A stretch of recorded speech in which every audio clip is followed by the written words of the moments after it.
Olá, sejam todos muito bem-vindos a mais um episódio do podcast do Simparte. Esse é o episódio de número 7. Hoje temos aqui a honra de receber a doutora Priscila Medeiros. Doutora Priscila Medeiros é sócia do escritório Medeiros e Medeiros, que fica em Brasília. O nosso podcast hoje ele vai abordar temas muito importantes de que são exemplo, bônus de eficiência, periculosidade, GIFA, dentre outros temas de interesse da categoria dos auditores fiscais do trabalho. Doutora Priscila, seja muito bem-vinda aqui ao nosso estúdio. Prazer recebê-la. Uma honra dividir essa mesa aqui contigo. Temos vários temas para tratar. Espero que seja muito proveitoso, não só para você, como para quem também está nos assistindo ou nos ouvindo. E aí, doutora, quer começar? Falar alguma coisa? Vamos lá. Se apresentar? Bruno, primeiro, é uma satisfação estar aqui com você, né? Obrigado. Nessa mesa aqui, nesse podcast. Eu acho que contar com a sua presença é extremamente importante. Somos colegas. Exato. Somos aí advogados do Simparte. Então, para mim é uma satisfação estar aqui, podendo ter essa possibilidade de compartilhar um pouco do meu escritório, mas sabendo que a gente está sempre em parceria. Então, para mim é extremamente importante esse momento. E muito importante também porque o Simparte é um sindicato em que eu tenho muita admiração, porque está sempre aí voltado aos interesses dos seus filiados. E a gente aqui, né, nós como advogados do Simparte, o nosso interesse é realmente trazer novas ações, trazer os interesses, lutar pelos interesses dos auditores fiscais do trabalho do Estado de São Paulo. E aqui estamos, né, para poder falar um pouquinho sobre as ações que o escritório Medeiros e Medeiros vem trabalhando em prol dos auditores fiscais, né? Perfeito, doutora. Vamos começar aqui um dos temas aqui que gera bastante questionamento e muito interesse é a ação da periculosidade e o cumprimento de sentença.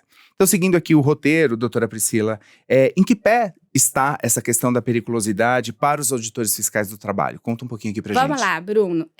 Essas ações da periculosidade, na verdade, a origem dela é um mandado de segurança.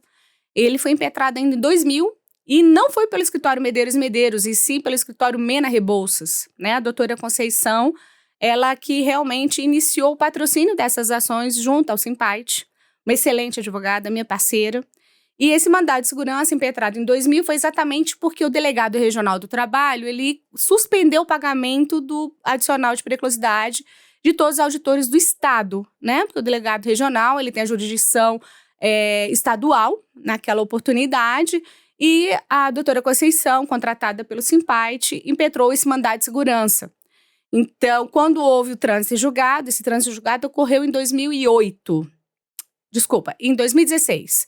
Em 2008 é o período em que se conclui o pagamento do adicional de periculosidade, porque houve a medida provisória e depois a Lei 11.890 de 2008, que alterou a sistemática remuneratória dos auditores fiscais do trabalho, né? De remuneração, de vencimento básico, passou para subsídio. Então, esse mandado de segurança, ele que foi impetrado em 2000, ele teve como período de pagamento do adicional de periculosidade de 2000 a 2008. Então, o mandado de segurança transitou em julgado e nós iniciamos o cumprimento de sentença. Esses cumprimentos de sentença são vários. Nós temos mais de 100 grupos, porque iniciamos com uma listagem de 10 pessoas por processo, mas os juízes entenderam que precisava desmembrar e colocar em 5, às vezes em 1. Então, nós temos mais de 100 cumprimentos de sentença, né? Temos já auditores que foram beneficiados com o pagamento do precatório. Temos uma discussão de algumas pessoas que receberam administrativamente por conta de força de liminar. E aí a administração, na verdade, voltou a pagar o adicional, mas ao mesmo tempo também fez reposição ao erário. O que isso quer dizer? Pagava em liminar, depois cobrava em contra-cheque, dizendo que não teria que pagar o adicional. Então, essa discussão é uma discussão que atrasa um pouco, sabe, Bruno? Porque a União, como ela tem um interesse, infelizmente, de postergar todas as ações, ela faz esse tipo de alegação para atrasar as ações.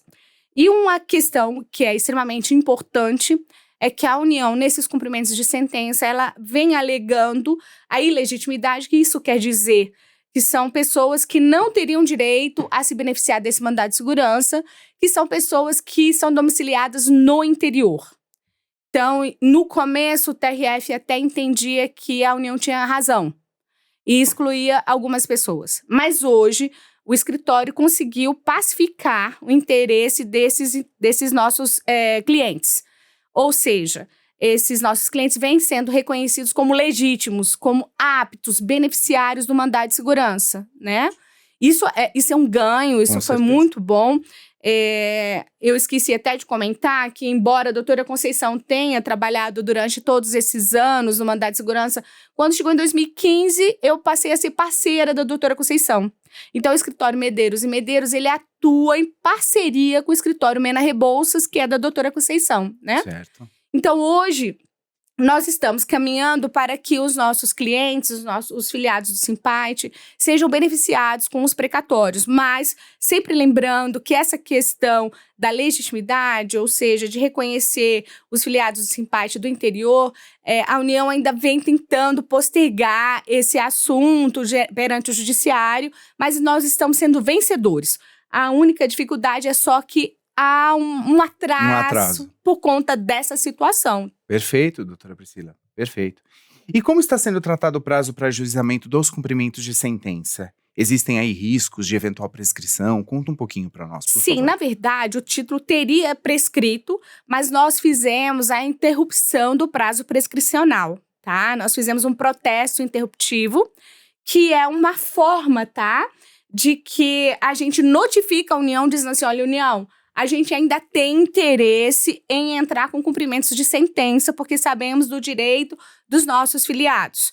Então, nós temos até setembro para entrar com esses cumprimentos de sentença de quem ainda não entrou até hoje. Depois desse período, está fulminado o direito pela prescrição. Perfeito, perfeito. Bom, terminando esse tema, doutora Priscila, sobre a periculosidade, vamos falar um pouquinho sobre o bônus de eficiência, tá? Eu queria que a senhora discorresse um pouquinho sobre o bônus, sobre o instituto em si, do bônus de eficiência, enfim, por favor, para a gente poder deixar bem claro para quem nos acompanha, para quem nos assiste, né? Vamos lá. Bom, o bônus de eficiência ele foi criado pela medida provisória 765, tá?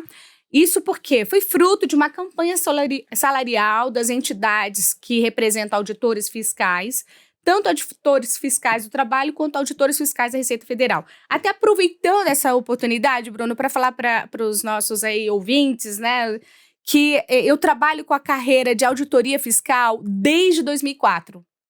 Então, são 20 anos e um pouquinho mais em que eu venho trabalhando com a carreira de auditoria fiscal, né? E em 2008, a União, na verdade, veio com uma iniciativa de alterar o regime remuneratório dos auditores fiscais. Então, recebiam por vencimento básico e em 2008 passaram a receber por subsídio. Exato. Né?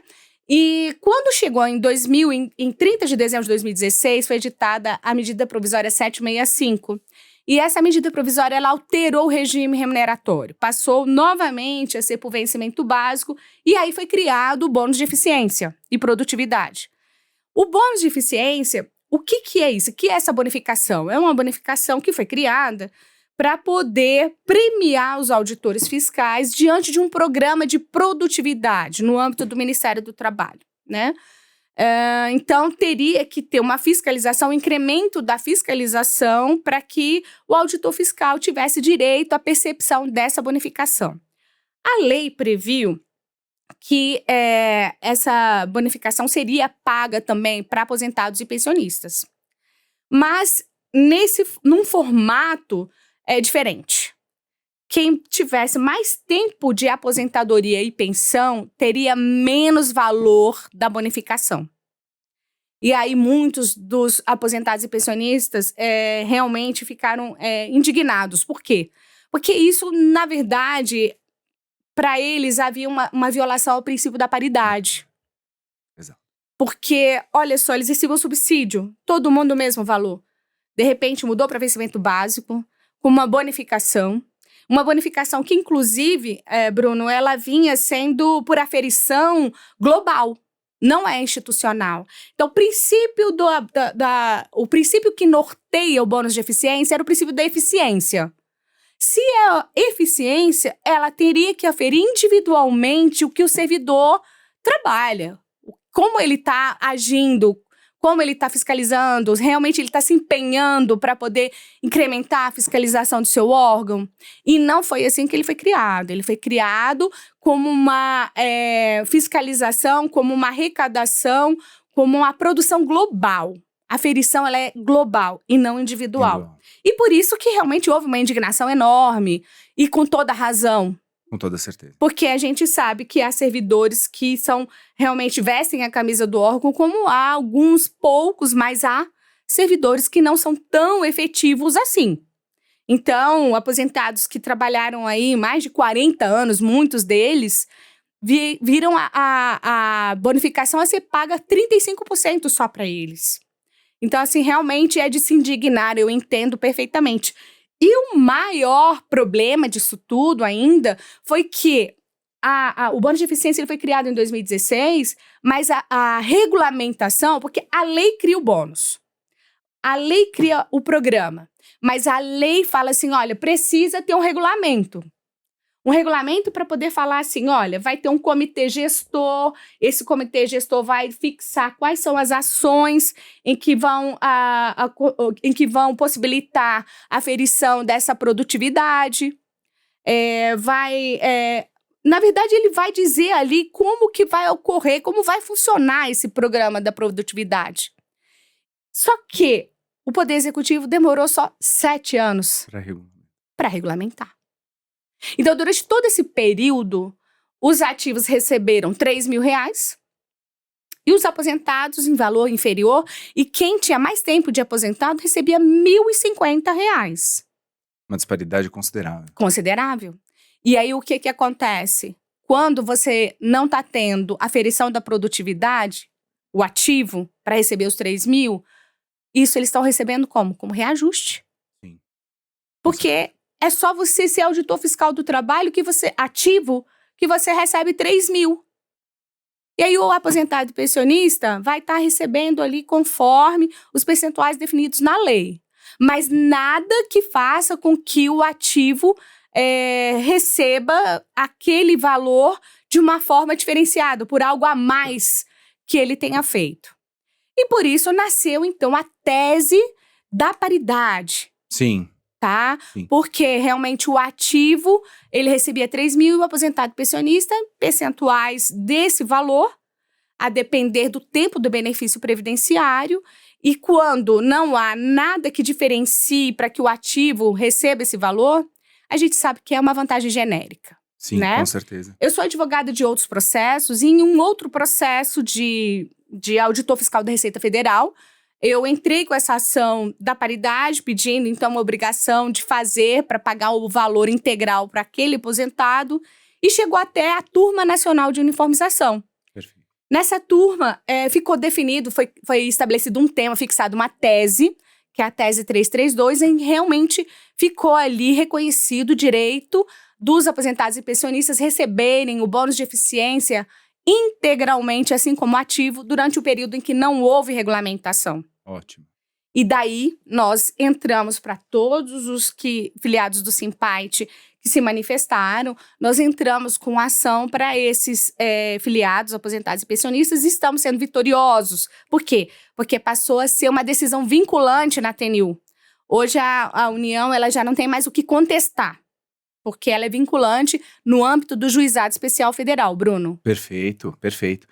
A gente sabe que, na verdade, a gente tem essa discussão na ação coletiva movida pelo sindicato, né? Perfeito. Então a pergunta que fica é: quais são as implicações dessa discussão na ação coletiva promovida pelo Simpait? Bom, o que a gente levou ao Simpait? Sabemos da ação coletiva. A ação coletiva, ela tem aí um desafio, porque há uma discussão processual. Sim. Né? É uma discussão processual que está indo até o Supremo.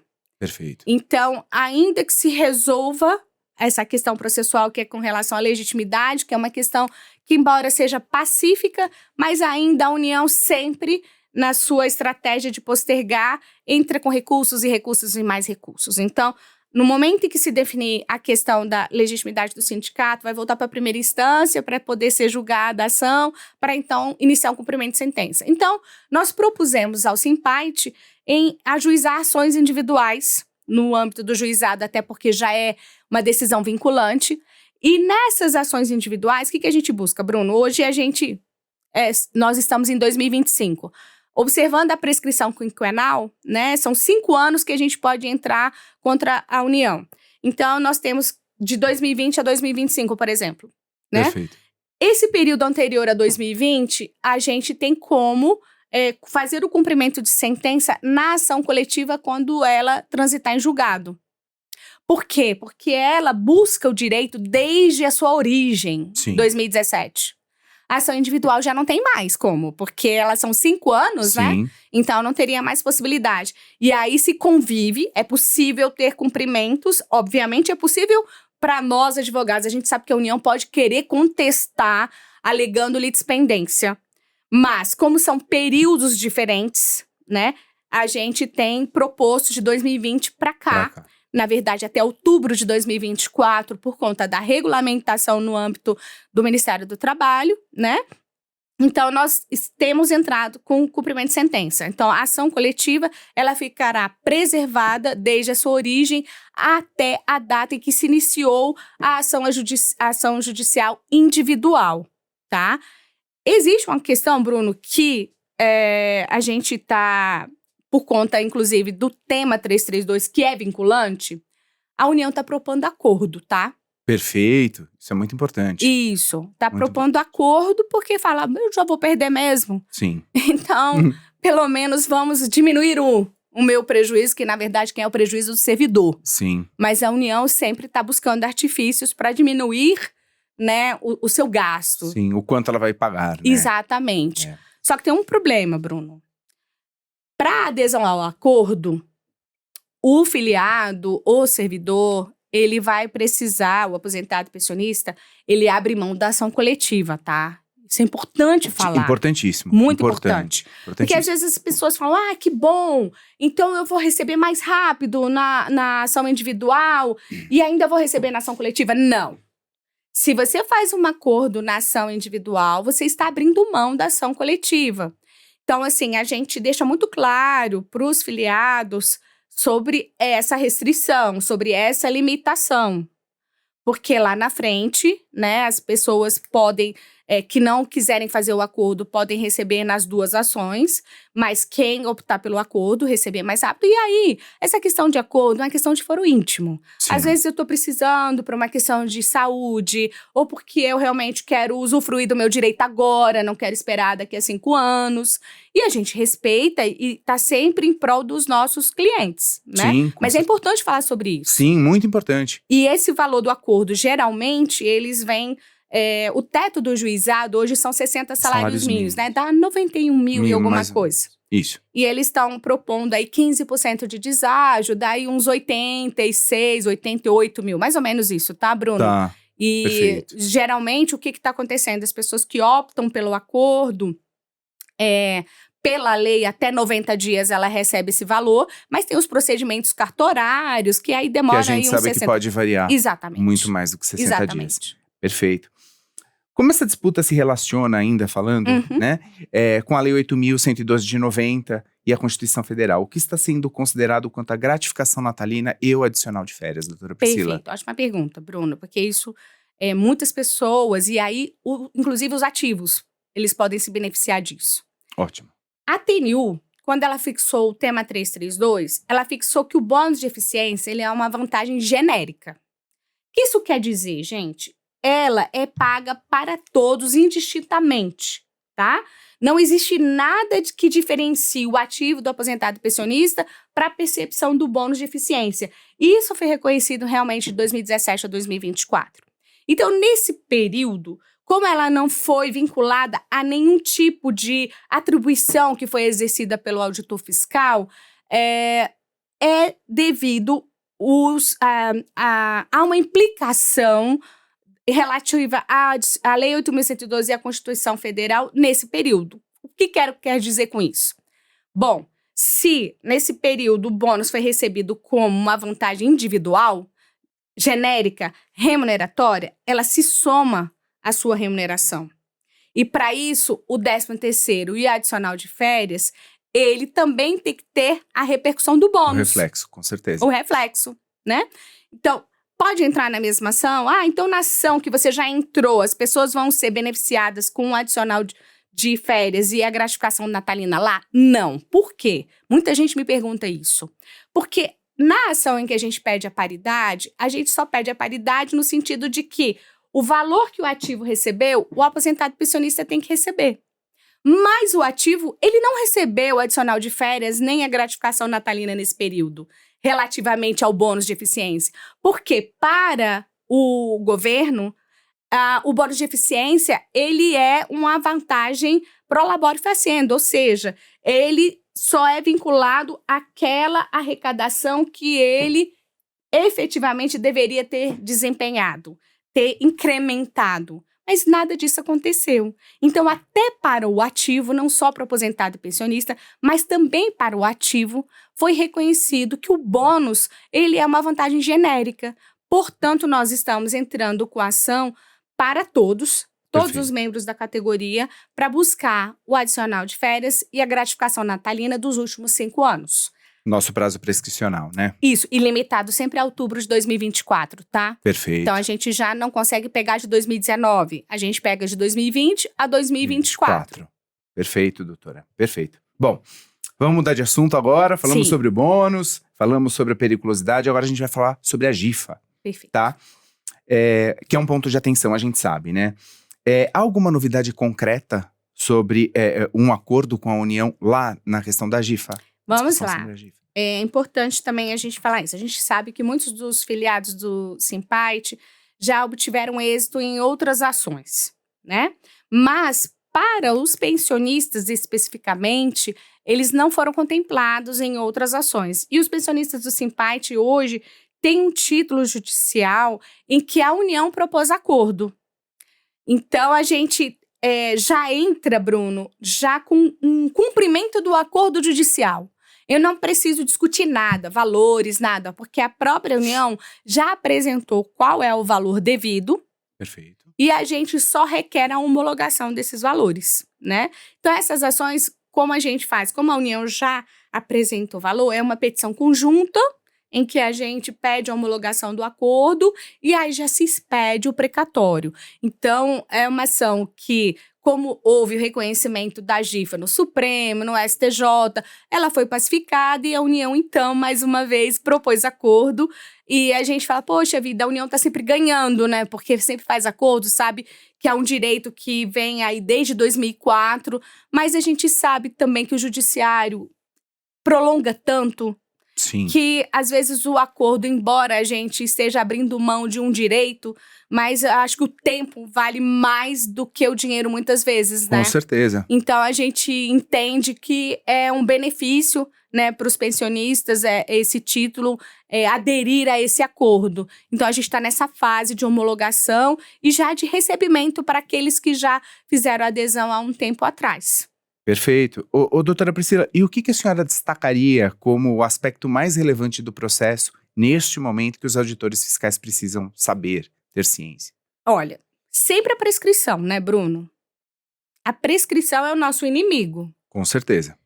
O Simpart, ele tem uma... é muito bom ser advogada do Simpart, porque essa comunicação é uma comunicação efetiva para os seus filiados. Olha, tem o direito, você tem direito a receber a periculosidade, você tem direito a receber a GIFA, mas muitas vezes a gente fica preocupado porque a demora pode ser a inimiga no sentido de fulminar o seu direito. Sim. Então, se a GIFA, a gente precisa para ontem que as pessoas que ainda não aderiram ao acordo, que procurem o Simpart. E aí essas pessoas são pensionistas, tá? Pensionistas até 2004, Bruno. Isso é importante falar. Importante também, com certeza. Tá? Porque a GIFA era uma gratificação de incremento da fiscalização e arrecadação. E essa gratificação, ela começou, assim como o bônus, ela começou a ser paga no valor superior aos ativos e aos aposentados e pensionistas em valor inferior. Só que também ela era paga para cedido no valor integral, assim como ativo. E a avaliação era avaliação fictícia. Então, a gente conseguiu que o judiciário reconhecesse que essa gratificação também era genérica. Ou seja, ela era recebida independentemente de qualquer atribuição que o auditor fiscal desempenhasse. E, por isso, tanto o aposentado quanto o pensionista, ele teria direito a receber a integralidade dessa gratificação. Sim. Tá? Então, só que isso sempre com base no princípio da paridade. Só pode ser pensionista que tem direito à paridade. E os pensionistas que têm direito à paridade são aqueles que adquiriram o benefício até 31 de dezembro de 2003. Depois desse período, aí os pensionistas não têm mais direito à GIFA. Tá bom? Perfeito. Isso é bem importante também muito a gente importante, ressaltar. doutora Priscila, muito importante mesmo. Bom, vamos aí agora para um outro tema, que é a ação dos 28,86, né? A gente sabe que é uma ação antiga, né? Aqui acho que a pergunta, né, que a gente mais recebe, acredito que a senhora também, é como está o processo, o cumprimento de sentença dessa ação dos 28,86? Vamos lá. O Simpait também saiu lá atrás e obteve uma vitória enorme, também com o escritório Mena Rebouças, que obteve esse título dos 28,86% para os filiados do Simpait. Mas como a gente aqui, nosso bate-papo está sempre pairando sobre a prescrição. Sim. Então, como os 28, esse reajuste de 28, ele nasceu em 93, e essas ações, elas começaram a ser propostas naquele ano de 93, entre 93 e 95, o cumprimento de sentença em 2003, 2005, então também o título prescreveu. O do Simpait, o que entrou com a ação coletiva pelo Simpait. Bom, o Ministério Público Federal entrou com uma ação civil pública em Mato Grosso. Perfeito. E essa ação civil pública, ela transitou em julgado tardiamente. Houve vários incidentes nessa ação em que fez com que o trânsito de julgado ocorresse de forma tardia. E como é uma ação civil pública, ela beneficia todos os servidores públicos federais do país, tá? Nós, então, comunicamos isso ao Simpait, e o Simpait, atento àqueles filiados que não conseguiram se beneficiar do título do sindicato, deu oportunidade para que esses filiados, então, propusessem o cumprimento de sentença da ação civil pública pelo nosso escritório. Perfeito. Tá? Entramos com os cumprimentos de sentença, são valores bem significativos, Bruno. Porque você imagina, o direito é de 93. Sim, com certeza. Então, olha o tanto de juros que nós temos desse período. Sim. Né? É uma pena que a União postergue tanto direito, porque ótimo para o nosso cliente, para o servidor, receber um valor tão significativo, mas péssimo para o erário, que fica postergando anos e ele, claro, precisa ser penalizado com alguma coisa, que são os juros. Os juros, com certeza. Então, são valores bem significativos mesmo, né? Sim. Bem significativo. A gente sabe mesmo. A União veio com uma alegação no cumprimento de sentença, né? Eles impugna a União, alegando que só pode ser beneficiado os servidores públicos federais do estado do Mato Grosso. E aí começou a dar essa decisão. Teve juiz que acatou a decisão da União, proferiu sentença reconhecendo a ilegitimidade, ou seja, esses servidores não podem se beneficiar desse título, mas o Brasil inteiro, não só no nosso escritório, mas o Brasil inteiro entrou com essa ação lá no Mato Grosso e nós conseguimos já reverter, inclusive em ação nossa, o Tribunal Regional Federal da Terceira Região reverteu essa decisão, dizendo que não, que o título ele realmente não tem nenhuma limitação. Que não é somente para os servidores do Mato Grosso. Ela atinge e alcança, beneficia todos os servidores públicos federais. Então, a legitimidade está sendo reconhecida, né, dos auditores fiscais do trabalho filiados ao Simpait, e nós estamos aguardando a fixação dessa decisão nos processos, e em alguns já houve, e nós estamos discutindo o cálculo agora. Né? Ah, perfeito. Que era outra pergunta que eu ia fazer, né? Como têm sido as últimas decisões judiciais neste processo? Isso. Então, houve essa discussão, quem pode, quem não pode, e a gente chegou a essa conclusão de que os servidores públicos federais de todo o país podem se beneficiar dessa decisão, e é uma discussão sobre cálculo, porque naquela oportunidade, naquela época, entre 93 e 99, os auditores fiscais do trabalho recebiam a GEFA. A GEFA, que também é uma gratificação, é um jogo de letrinhas, né? GEFA, GIFA, agora bônus, né? É uma salada de gratificações. E a GEFA, à época, ela compunha a maior parte da remuneração dos auditores fiscais. Ela era mais do que 90%. E a União quer dizer o seguinte, olha, a GEFA não pode entrar na base de cálculo. Mas o STJ, que é o Superior Tribunal de Justiça, ele já tem um tema gente, é uma decisão vinculante, tá? Já deu uma decisão que vale para todo o país, dizendo que o reajuste de 28,86 incide sim sobre a GEFA. Tá? Ótimo. Só que no período de 95 a 99. Então, isso é uma decisão pacificada em que a União alega, mas sabe que vai perder. Então, agora a gente está nessa fase de discussão sobre os cálculos, né? Ainda não temos precatório, tá, gente? Mas eu acredito que aí, por volta de uns 2 anos, porque a gente sabe que o judiciário não é tão rápido, mas eu acredito que por volta de uns 2 anos a gente consiga já concluir essa parte de discussão de cálculos para a expedição dos precatórios. Ótimo, ótimo. Para quem está nos assistindo, né? Isso. A grande ansiedade é o precatório, né? É o precatório. Depois de tantos anos, imagina, um direito de 93. Sim. Nós estamos aqui em 2025. É uma coisa realmente... A gente fica um pouco frustrado, né, Bruno? Com Só certeza, você não fica. Com certeza. Bastante frustrado. Bastante mas frustrado. Cabe a gente aí correr atrás e nos balcões das varas ainda que virtual, mas eu sou a moda antiga, tá, Bruno? Eu sou daquelas advogadas que bate lá na porta. Oi, tudo bem? Quero conversar com o juiz. Converso com o diretor de secretaria para ver se a gente agiliza os nossos processos. E a gente tá com uma dificuldade, né, Bruno? Porque como a justiça é muito morosa, aí eles falam assim, a gente pede preferência dos nossos clientes que são idosos. Sim. Aí eles falam assim, doutora, todos os jurisdicionados são idosos. Essa preferência de idoso aqui pra gente, hoje em dia, não é a mesma coisa que nada. O que a gente ainda consegue que seja um pouquinho mais rápido são os maiores de 80, né, Bruno? Sim. Que tem a prioridade especial. Especial.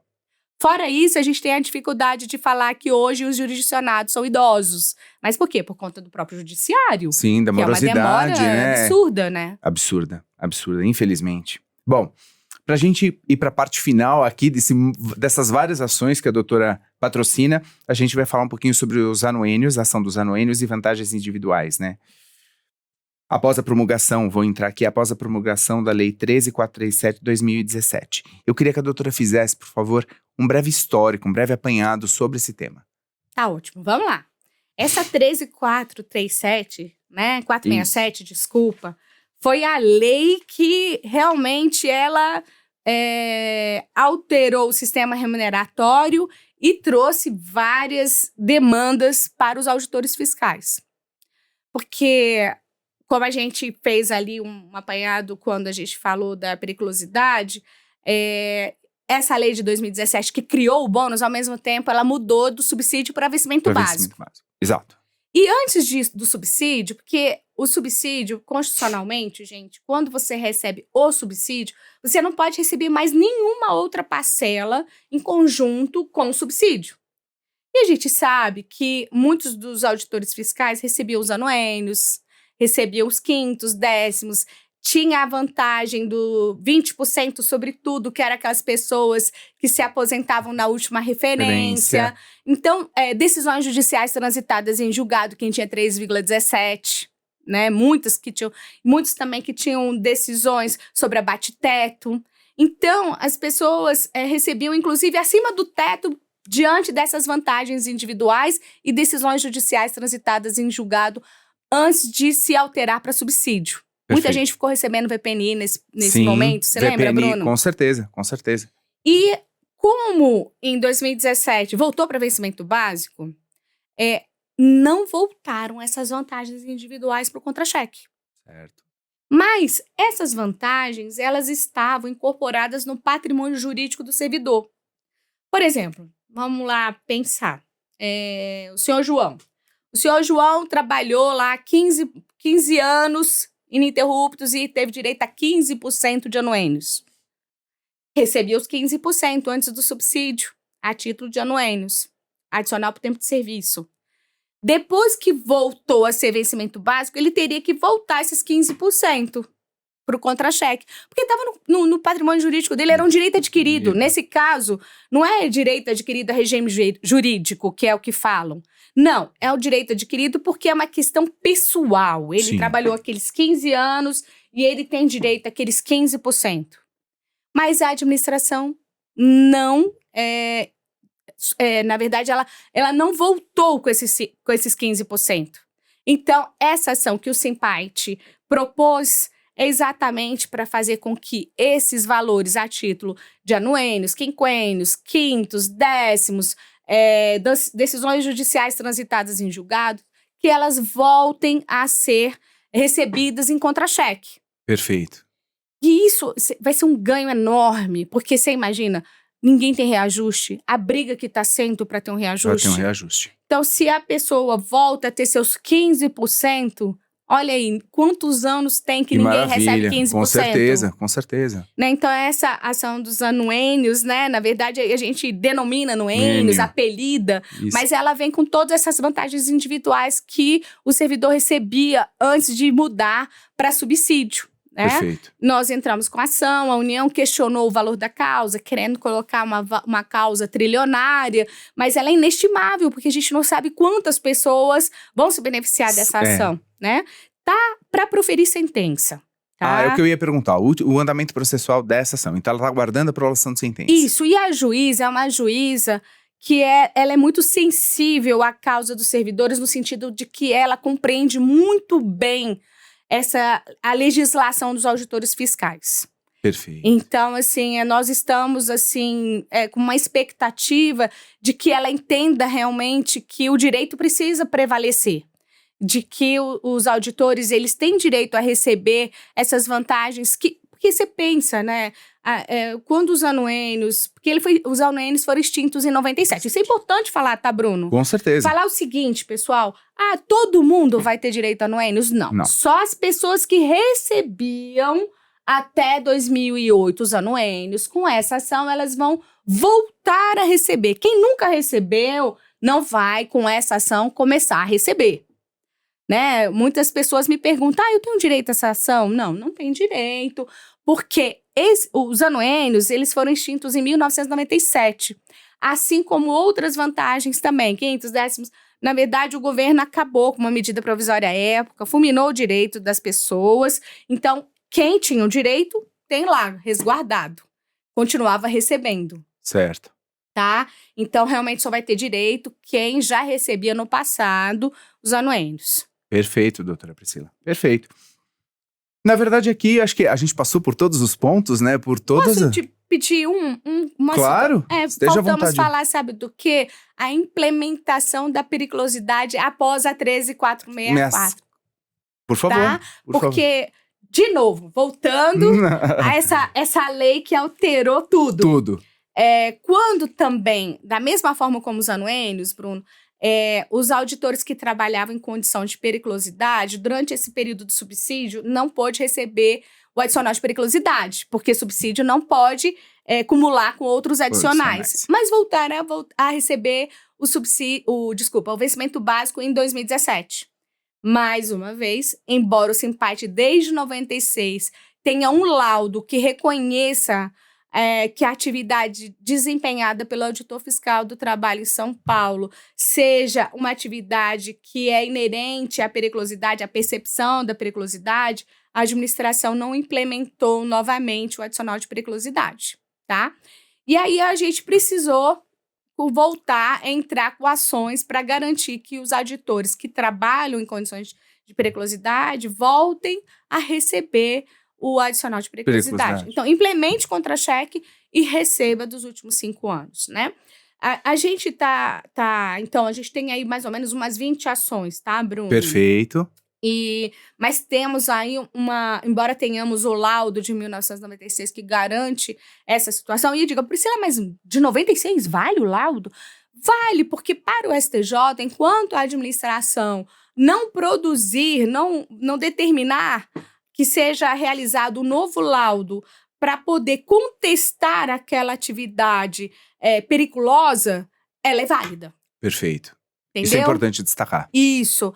E aí nós, obviamente, anexamos o laudo, nós requeremos a perícia para comprovar que esse laudo, inclusive que as condições elas existem, elas estão presentes e que perfectibilizam, então, o pagamento da periculosidade. E só que há juízes agora, nosso judiciário tem sido muito difícil para nós advogados, Sim, né, Bruno? com certeza, sempre. Mas tem juiz que fala, não, eu quero saber a habitualidade. E aí a gente fica, a habitualidade não se aplica na periculosidade. Se aplica para insalubridade. Porque a periculosidade, basta você ir uma vez lá. Se você está sujeito, submetido à condição de periculosidade, você já tem direito a receber. É a condição que basta. Exatamente. Então, assim, a gente tem alguns juízes que têm sido restritivos nesse entendimento que a gente está precisando recorrer, sabe, Bruno? Entendi. Entrar com recurso. Ainda não temos nenhuma decisão em que já implementou em contra-cheque o adicional de periculosidade, mas nós temos perícias que vêm comprovando. Perfeito. Tá? Isso é ótimo. A gente teve uma perita que realmente produziu um laudo que reflete exatamente o que acontece com os filiados do Simpart, em que demonstra mesmo a condição de periculosidade que os auditores fiscais do trabalho exercem. Entendi. Né? Então, a gente também tem essa ação, está lutando para isso, para conseguir que a gente tenha a implementação em contra-cheque. Perfeito, doutora Priscila. Perfeito. Na verdade, acho que todos os temas que nós tínhamos aqui destacado para conversar contigo, acho que nós exaurimos. Acho que em nome do Simpart fica aqui o meu agradecimento pela clareza aí na prestação das informações, na atualização das ações, né? Tenho certeza de que tudo que a senhora ponderou é extremamente valioso para o Simpart, para os associados ao Simpart. E é isso. Para quem escuta, para quem nos ouve, fiquem aí ligados nos próximos episódios do podcast do Simpart, né? Sempre com temas relevantes, temas importantes. E mais uma vez, obrigado, doutora Priscila, por compartilhar aí com a gente informações tão relevantes e valiosas. Eu que agradeço, Bruno. Realmente uma satisfação estar aqui. Né? Eu acho que o podcast é uma ferramenta muito bacana para a gente estar levando para o nosso cliente, para o filiado do Simpart, o resultado das nossas ações. Às vezes, a escrita, falar um relatório da ação, não é a mesma coisa, né, Bruno? Não é a mesma coisa. Quando a gente está falando, a gente tenta. Eu brinquei com o Bruno, falei, Bruno, se eu estiver falando muito juridiquês, você puxa minha orelha. Sim. Né? Para quê? Porque a ideia do podcast é essa, é tornar uma coisa mais informal, mas ao mesmo tempo atualizada, né, com certeza. o nosso cliente, o filiado do Simpart. Então, eu tenho só que agradecer por essa oportunidade. O Escritório Medeiros e Medeiros realmente tem como missão levar ao nosso cliente um bom atendimento, não só o bom atendimento na questão técnica, de qualidade técnica, né, de se dedicar, que isso a gente faz, e a equipe é uma equipe que veste a camisa do auditor fiscal do trabalho, mas mais do que isso também prestar as informações, que é extremamente importante, e eu agradeço imensamente pela confiança do Simpart, e também dos clientes, dos filiados, né? E sempre à disposição, Bruno. Muito obrigado. Foi ótimo. Nosso bate-papo foi muito importante. Muito bom. Muito bom ter você aqui, doutora, comigo. E o meu parceiro, porque a gente tá aqui no dia a dia, né, Bruno? Só nós sabemos os leões que temos a enfrentar todos os dias. E a gente tá sempre compartilhando experiência. Exatamente. Né? Eu também louvo o seu trabalho, te parabenizo. Imagina, muito obrigado. Muito boa a parceria. Uma honra ouvir isso. Obrigada Obrigado, a todos. E a gente termina aqui esse episódio de número 7 do Simpart. Obrigado.